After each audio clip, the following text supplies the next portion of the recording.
58 pesos per kilo ang magiging maximum o pinakamataas na raw na presyo ng premium imported rice simula ngayong January 20. Mahal pa rin.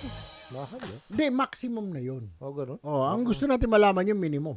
Magkano kayo Pero ayon sa Department of Agriculture, posibleng mapababa pa nila yan sa 45 pesos per kilo dahil sa pagbaba rin ng presyo sa world market. Hindi, 38 sana. Kung maaari lang, no? Ito na, si ASEC Arnel de Mesa, Agriculture Department. ASEC, magandang umaga. This is Aljo Bendijo with Congressman Erwin Tulfo. Magandang umaga po, Kong Erwin and Sir Aljo. Magandang umaga po sa lahat na nakikinig. Okay, mukhang, medyo maganda po itong maximum na 58. Pero, ang inaantay ng mga kababayan natin, yung maximum na SRP ng mga premium imported, kailan po kaya ito mararamdaman itong sinasabing posibleng bababa to 45 pesos per kilogram ang maximum SRP ng premium imported rice, ASEC de Mesa? Yes po, Kong Erwin. Ito pong MSRP po natin na 58 ay una pong pagtaya para po sa 5% broken ng imported po na bigas.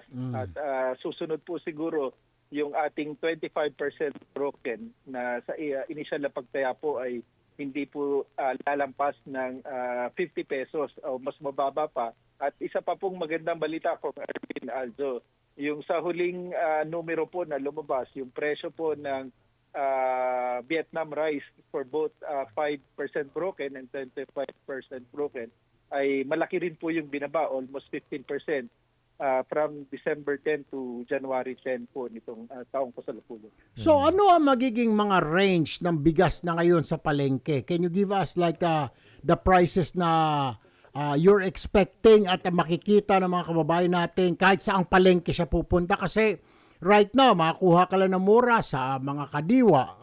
Kaya nga may suggestion po kami dati, na yung mga bigyan ng mga kadiwa, licensed kadiwa outlet, ang ilang mga rice retailer para makapagbenta ng mga kadiwa rice na mga ganyan ang presyo. Nasa 40, nasa 38 ASEC. So, kailan ito mag-uumpisa? Yung makikita natin ang mura na mga bigas kahit saan ako palengke pupunta. Q-Mart, Trabaho Market o Central Market. Kailan ho kaya ito, sir? Yes po, Kong Erwin. Actually, may pulong po ang kagawaran kasama po yung ating pamunuan ng MMDA ngayon pong darating na January 16 para po mapagpulungan yung dalawang bagay. Una po yung makapagbenta ang ating mga LGUs ng bigas galing NFA dahil marami nga po silang stocks at po ang tinitingnan natin yung ating mga lokal na pamahalaan, lalo po rito sa National Capital Region ay bumili ng bigas sa NFA at may benta po nila na mas mura. Ay tama po kayo, Kong Erwin, na mas mapalawak po natin yung ating mga kadiwa ng Pangulo sa mga pamilihan. Una-una dito po sa National Capital Region. Meron po tayong mga 24 locations na mga pamilihan sa Metro Manila na nagtitinda ng bigas galing sa kadiwa ng Pangulo. Ito po yung 40 pesos na rice for all, 36 pesos yung sulit rice, at 37 po yung ating Nutri-Rice. So, yung pong ating MSRP sa ngayon po, inaasahan natin by January 20, wala na po dapat na mga premium na bigas. Yung magagandang klase ng bigas na 5% na mas mataas pa sa 60 pesos dahil sobrang taas na po nun. At yun naman po mga 25% broken, dapat wala pong lalampas ng 50 pesos. Okay. Bumaba daw yung Vietnamese rice ngayon. Recorded a significant cut. Tama ho ba? Itong bigas galing sa Vietnam. Kaya't maring ibababa na ng gobyerno retail price ng mga imported na bigas at ASEC? Tama po yun. Ay kagaya po ng nabanggit ko kanina, Aljo, ay bumaba ng almost 15% yung presyo ng parehas na 5% at 25% broken galing Vietnam. Are you saying, ASEC de Mesa, pag yung aming kasama sa bahay ay mamamalengke ngayong araw, kami usually namamalengke dito po kami sa may Q-Mart, ay makakabili na siya, makakakita siya ng bigas na less than 50 pesos, mga 48, 47, meron ng ganon sa Qmart o Opo. kaya ay sa farmers o kaya sa trabaho market o central market? May gano'n na ng mga bigas? Actually, Kong Erwin, no, nag-ikot po si Secretary Kiko at saka po si Secretary Roque. Nito lang pong nakaraang araw dito po sa may Murphy Market sa Cubao. Yes. Marami na pong mga malaki na po yung pagbaba ng bigas at marami na po tayong nakita na nasa range ng 40 pesos. Yun nga pong isang brand na nakita namin bago magpasko sa Guadalupe na 62, 63, nakita po na Murphy na 54 pesos na lamang. Okay, may magandang balita ho yan.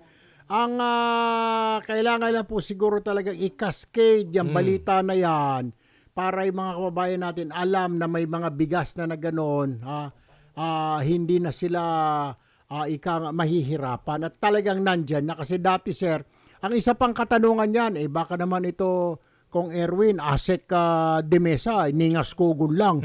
Pagdating ng Abril-Mayo, wala na yung mga bigas, balik na naman sa 60. Paano natin masisiguro na nandyan na yan, ay makakabili na ang sambayan na ng bigas na less than 50 pesos per kilo all year round? Kay may anihan, kay hindi anihan, kay tag-ulan, meron ng bigas na less than 50 sa anumang palengke. Asek. Yes po, Kong. Ang maganda po kasi dito nga po ay tinututukan po ng ating kanihim ito pong presyuhan ng bigas sa ating mga pamilihan, katuwang na po ang DTI at iba pang hensya, kagaya na rin po ng inyo pong bilin sa mga hearing po natin sa Kongreso, mga immediate action po. So ito po ay talagang tinututukan ngayon at yung pong mga ginagawang pagbangin at aksyon ay hindi lamang po rito sa imported na bigas, papalakasin din po natin yung lokal na produksyon dahil para masigurado po natin yung volume ay magiging sapat sa buong taong 2025 para hindi na po natin maranasan yung sobrang taas po ng presyo ng bigas. Yan din naman kasi ho ang gusto yata ng Pangulong Marcos noon pa, nung pag-upo niya, na palakasin po, padamihin ang ani ng ating mga magsasaka sa tulong na rin po ng ating gobyerno, ng DA, para dumami. Pagka gano'n, marami ang production, syempre bababa ang presyo. Pero matanong ko lang, sir, kakayanin na ba, hopefully by this year, na ang DA na ang bumili, ang NFA na ang bumili ng mga bigas? Kasi pag dumadaan pa yan sa mga trader, nariyan yung mga middleman, tumataas. Binabarat po ng mga trader yung mga magsasaka natin, pero pagdating sa palengke naman, sobra-sobra, abot langit naman ang presyo. When in fact, kung gobyerno ang bibili ng mga palay na yan, mas maganda kasi wala nang komisyon, yung mga middleman, kung ano-ano. Di po ba? Kakayanin na po ba bilihin ng ating pamahalaan? Kong Erwin, isa po magandang balita. Last year po ay record po yung dami ng nabili ng palay ng ating National Food Authority. Umabot po yan ng more than 6 million o almost 6 million bags or katumbas po na more than 300,000 metric tons. Kung gugustuhin po natin na mas madagdagan po yung bibili ng NFA, ang limitasyon po natin, Kong Erwin, yung ating pong budget ng NFA na pesos lang po yan kada taon. So kung halimbawa po madagdagan ang budget ng NFA at mas hindi lang po yung sa pagbili ng palay, of course, yung pagsasaayos po ng mga warehouses o pagdadagdag ng ating mga warehouses at silo, makakatulong po yun para mas dumami pa yung mabibili po ng NFA na palay sa ating mga magsasaka. Kasi mas mataas din po yung farm gate na ino-offer ng NFA kaysa po doon sa mga ordinaryong trader. So base po dyan sa inyong mga sinasabi, Asek, pwede ko nang i-anunsyo din sa aming programa na may mabibili na po tayo, mga kababayan, na bigas less than 50 pesos, mga 45, 42 per kilo sa mga palengke. Tama po ba? Yes po, Kong. Meron na po tayong mga available na bigas na ayun na rin po sa ikot ng ating kalihim sa mga Hindi, pero limited ba yan? 3 kilo lang ang pwede mong bilhin. Aljo, Erwin, 3 lang ang pwede mong bilhin. Dahil Isang mura sako, yan. pwede ba? Pwede bang bumili isang sako? Dahil medyo nakakuha ng malaki-laking bonus. Si Paring Aljo. Oo.